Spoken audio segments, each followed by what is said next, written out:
This is The Edge of Innovation, Hacking the Future of Business. I'm your host, Paul Parisi. And I'm Jacob Young. On The Edge of Innovation, we talk about the intersection between technology and business, what's going on in technology, and what's possible for business.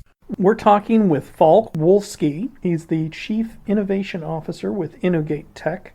Is there anything specific you would like to talk about in this interview that would be helpful, you think, that I haven't touched on yet? This is a hard question. I know, I'm sorry. Yes, I will not sell my product. That is not fair. We talked about innovation. What I'm very interesting hearing it was maybe we all will see Supernova very soon. Scientists and astronomers very interested in it because in the nebula of Orion there is one star and he loses in brightness, right? In these days, in these weeks, and people are very curious because it's maybe a sign that he will have a supernova. Oh, so cool. that will be the first time we actually can watch supernova. Why I tell you this? Because we come back to this curiosity. Now you might say, why I should care? It's not economically relevant. It's not relevant for my calendar. It's not relevant for my relationship, and so on and so on. But somehow we are all part of this very big game, right? We are in a very small bubble, in a very small blue planet, flying around a very small star, Right. and, in a very small galaxy and surrounding it. And I might say this is a wonderful trigger to look up and say, wow, cool, amazing. This wow, cool, amazing is a wonderful word. So let's come back and have a wonderful word from Michael Ende, one of my favorite authors of the childhood. He was writing The Never-Ending Story. But he said, if you're getting adult but don't stay child, you're not a human. Yeah, It's that's very true. rough. But what it is the eyes of children, not everywhere to see wonders, but to stay curious. The wonders you cannot see anytime again. You have seen the bug, it's a bug, wonderful. And after 1,000 times, it's still a bug. You learned. Nevertheless, there is so much interesting things, and to keep curious and stay curious. When you ask what is to say, what is to talk about, this is the key. Staying curious in our world is the definition. Maybe even to connect it to Masamune Shirow, Ghost in the Shell. Ghost in the Shell is one of the best and most accurate future prediction some of any author that I read any did. I read Asimov, I read Stanislav Lem, and a lot of Stugatsky and so on and so on. Everyone has his vision how the future could be. But this Masamune Shirow was most accurate for 50 years. We should all watch this because we get a good impression what will be. There's one scene, everything is very philosophical in this, and between very military. It's crazy all the time. It's a shooting, it's a special force of a military for the government and so on. But there's a scene when robots, they're getting their own artificial intelligence, and they was curious. And that curiosity makes them special. And there's one sentence in this time in which we live now, when everybody can have access to information as much as he need, because we all have internet. What makes you unique is curiosity. Mm-hmm. Because only then you will go and search and find and will build your own uniqueness. That's a wonderful word. Yes, I think you're right. I think as I've been taking notes here, I underlined curiosity twice. I think that's the definitive differentiator for an innovator, somebody that's really curious, and how are we going to solve this in a different way. Mm-hmm. One of the things that we will include in our show notes is some of the links that Falk has alluded to, and also some of the things that he reads and frequents, both the Supernova and different things that he's interested in, as well as to his company. Will tell us a little bit about that. You're headquartered where, and what do you actually do on a daily basis? The very first is, it might be interesting, I live in 2 different countries, most likely in the hotels, because I work in Germany. And I work in Ukraine. Okay. Ukraine, because I married my wonderful wife, Nastya, and she was actually from Ukraine. I was, you will laugh about, curious to fly there and get in contact, because she was reading, as one of the less people even I know, and then women, she was reading Stugatsky.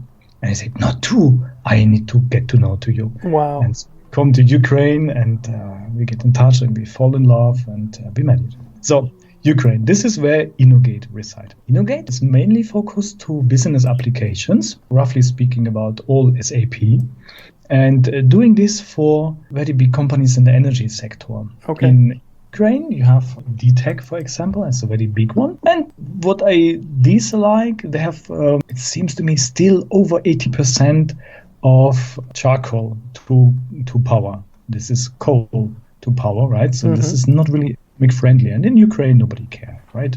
They are not as developed like, for example, in Germany, when we look really close to the detail how we make electricity. But they had a very good program and energy tariff in Ukraine to support solar and wind power. And this was a huge push also for this DTEC. The baseline is still these people working there, already roughly 300,000 people so far, I remember, and they somehow need to work. And the workplace software all the time, contracting to customers, contracting to suppliers, management, field service, and all this stuff. And this kind of software Innogate makes. And DTEC has an digitalization master plan, because they also understand when we do all on the paper forms, we will be slow. We cannot compete internationally. We cannot grow. We cannot save cost. And to digitalize processes is a huge thing. Actually, it starts very boring with the first question. Do you have everywhere Wi-Fi? They say, huh? Yes, we have. No, you mean office. I don't mean office. I mean, do you have everywhere Wi-Fi? In the production sites, in the mats, at the stations when you go around. And then, okay, if you have everywhere Wi-Fi, people can work in a closed network and you can have applications. Everyone has a smartphone, but they need access. That's the first step. Then the question, do you have an API strategy? API is the possibility to offer your services first to yourself. You will develop faster when you have a clear API strategy, and you can go orders that you have these services. It was a very nice example. I worked once in Germany for E.ON, also energy producer. It's pure random. And they had, you cannot believe, they had 800 external APIs. Wow. And 1,500 internal. It's pretty a lot. And it was drowning in it. They said, oh, fuck, we have 18 APIs only to get zip codes. Wow. Hard to manage. But this APIs is a very good point when you can first invite developers, companies, and external service partners to go with you together and create the value. If you have smart meters, it's very nice, but how to connect and how to invite other companies to invent something on that infrastructure, go with you, you need to have an API. And this, for example, I did also here in Germany, in GK, where I work for retail. This is one of the biggest company producing software for retail. Whenever you go, for example, retailers like Lidl, Walmart, we step by step also go for American market. We have already an office in Relay. So we go step by step there, and we produce software for the point of sale. Okay. One of the biggest, because this is quite complex process. And there's the same. I came to company and said, very brave actually, I said, you don't have an API strategy. You have to have one. Actually, we did. We have now a very good API, and people step by step can integrate with us. And that's the very first point when you come in the sense of innovation. First, make the basics, right? Because you cannot invent something if you cannot connect to a company. Wow. API, for example, network, the right structure to scale. That is the point when you come up, and then you can build step by step. I said, okay, we have to go to payment, we have to integrate with different software vendors, we have to do this and this and that, and I write the manifest and I create products and so on and so on, and then teams step by step develop it. Fascinating.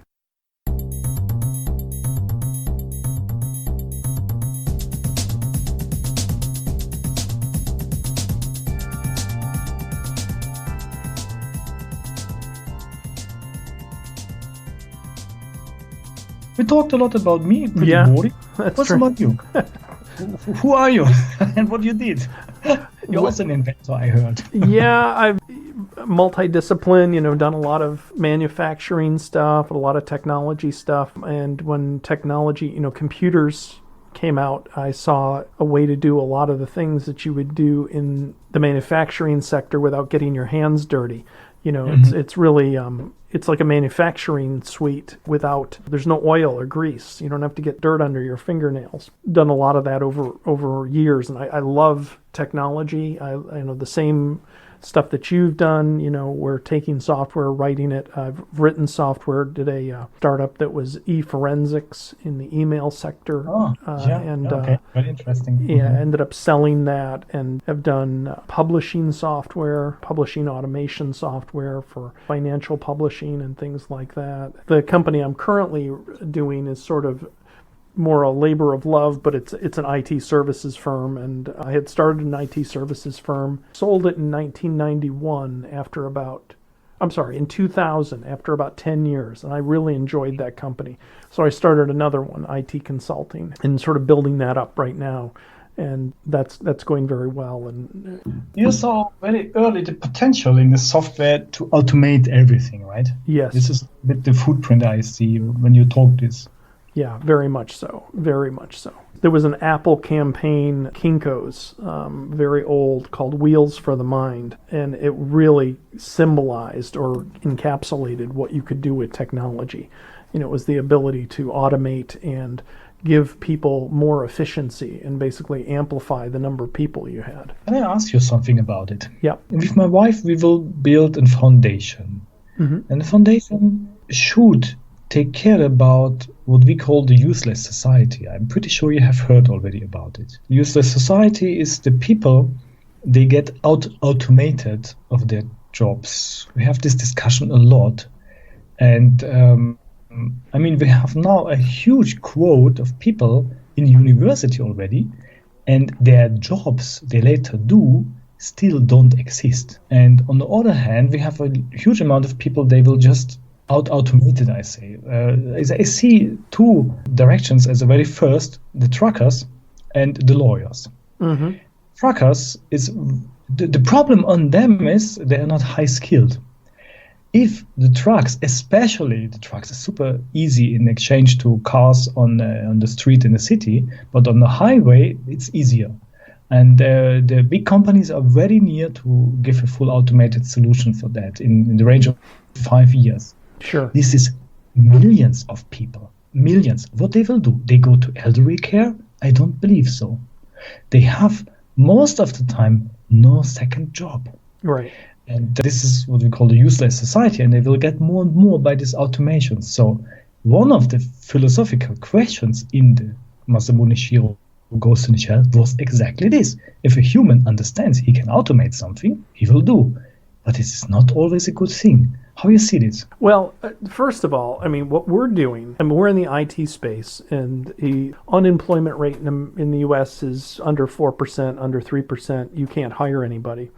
And what we were doing is we're taking people that are unemployable or not skilled in technology and training them. If we can take a person who has good personality skill, we can add to them systems, automation, that can help them deliver technology solutions to a certain level. I think that the new economy can be bent to the will of making people useful again. I think there's a tremendous need for making them useful. It's going to be interesting because there's going to be people who are not willing to want to learn something new. That's the hardest thing to overcome, is how do you motivate somebody who has invested the large majority of their life into something that is now obsolete? And how do you get over that? And I think that's something we need to come to terms with. But I think it's happened before. There's been industries, you look at here in America, there's been many industries that have come and gone that have been overseas, moved to, Asia or different countries. And now many of those people, I don't think were properly mentored or properly brought along, if you will. They weren't, really stewarded well. They were sort of allowed to just exist or have a basic subsistence life. But I think they also allowed themselves to have that basic subsistence life. And I think our society, in some ways, encouraged that through, welfare and things like that. So, and there's a big argument there is, we should take care of these people that shouldn't do this. But if you didn't have it and they were forced to go out and get a job, then they'd learn the new technologies. And so what I'm trying to do is I want to take people and offer them free training and see if they're interested in technology jobs, and offer them and hire people that have a good personality. Because that's the one thing I can't train, is you have a bad personality. I can't do anything about that. but I can teach you how to talk to a person and say, oh, what's your issue? Oh, okay, well, let me get the right person for you. I can do all sorts of levels at that. And so I think that in some ways we have a lot of green fields coming up. That there's a lot of opportunity in ways that people would have never imagined they could have worked 20 years ago or 10 years ago. But it's what we do with that. And I think technology enables that, just like it enables all these other things. But I've seen it, these people who are unwilling to change, and I don't think we just dismiss them and say, well, tough for you. I think we need to, as a society, figure out how to shepherd them along so that they feel okay to, because in some ways it's sort of like, well, you made the wrong bet. You went into the wrong career that isn't going to be a long-lasting career, that you're not going to be able to retire into. You had been, even doctors nowadays, who knows what's going to happen with them in America with the healthcare changes. If you were a doctor, you were set for life. Well, now it may turn into, no, you have a standard wage and that's the way it is. So it's an interesting change. So I agree that we need to be good stewards of technology, but I do think that there's a tremendous potential for it to do exactly what you're saying, that for all these people to just be lost and not to be able to do that. But I think what will happen is people will realize a little bit too late. I think we're early realizing this, that they will realize that, oh my gosh, we need to make these people useful to the technology economy because that's the only way it's going to scale. So that's my 2 cents. Very good one. I like your answer a lot. Thank you very much. Some points I do agree. Some points is on my radar, let's say 2. Some is completely new. What I take out of it is what is not new is education. Right. What is new to me, motivation. The big point is to motivate the guys who don't want to learn new. Mm-hmm. That is interesting. That is really a point when you say, okay, wow, faktisch, how I do motivate them change with the time. Right. And that is maybe the bigger one instead of education. Education, you have all tools in the moment, electronic, classic, no matter what, right? You can do it. Right. You can measure it after, but to motivate them, that's a very good question. I will chew on it, I might say. Yeah, that's the work. That's the real work, is to motivate them. It's an emotional thing. True. That's very good. This is something for my wife. She is very good in all emotional stuff. She is a chief marketing officer. Oh, neat. She created a lot of brands. She is very famous in Ukraine. She has her own community, I might say. And she's step by step going for international. And she is my emotional brain. So excellent. I'm a technical brain, and we are absolutely, some people say we are, as a couple, are complete. Oh, might be. I understand. I know exactly what you mean. Well, excellent. We've been talking with Falk Wolsky. He's the Chief Innovation Officer with Innogate Tech, and you're headquartered in, what would you say, both Ukraine and Kiev. The one is in Kiev, Ukraine, and Germany, Berlin. Let's say Berlin. Okay. And we've had a great talk about innovation, and there'll be a lot of links in the show notes to both his company and some of the things we've talked about. Any final words you'd like to say? If I say now, stay curious, that's too simple. Well, that's thank you very much. The final note. That's a good one to say. Stay curious. I like that. Stay curious. The final note is I'm very thankful for the talk. I enjoyed it a lot. Excellent. It was very good questions. Thank you also for that. And I wish all of us, especially in these times we have, in 2020, good year. Let's come safe through to the year. This is concerning most of us in the moment, I believe. And stay curious is the key, right? Because especially when we see our future is more and more speed up, uncertain, flexible, changing. Everything is not like it was yesterday already. We will only survive if we are flexible and curious. Yes, that absolutely. Good words. Well, thank you very much. Thank you very much. It was a pleasure to talk to you. Oh, good to talk to you too.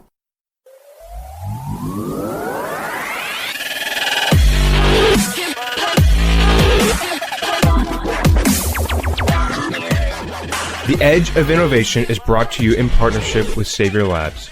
Savior Labs exists to help businesses mature and strategize for the future.